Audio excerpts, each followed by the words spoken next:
The Okanagan Ukrainian community is left shaken after Russia's invasion into the Ukraine late Wednesday night. The only thing I feel is shock, but actually I also proud for Ukrainian army Putin resistance.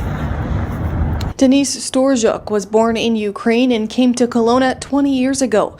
Storzhuk says he was watching the news Wednesday night with his family and couldn't believe what he was seeing. It's just shock. I was, of course, scared. Storzhuk says his uncle and aunt are in Kyiv. He said, of course, there was some panic in the morning and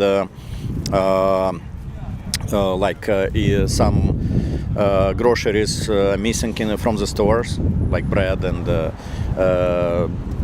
canned products, but in general it all works as usual. Storzhuk says his 19-year-old son came up with the idea to host a rally outside of City Hall. Exposure and of course the final goal is to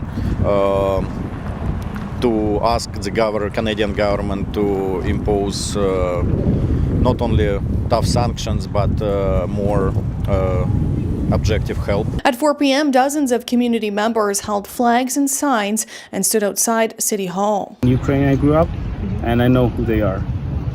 So yeah, that's why we are here, to say to the world, and especially to Kelowna community, that we have to do something to pray for peace for Ukraine and for the whole world, because if we're not gonna stop that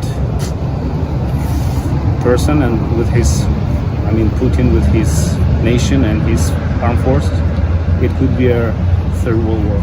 Put some flowers on a card that I brought from my faith community, and I was just mentioning that this is a true display of flags requesting freedom, looking for freedom. This is the real thing. Most of the people of Russian descent as well, they are supportive and they are praying for Ukrainians. For Castanet News, I'm Madison Earhart in Kelowna.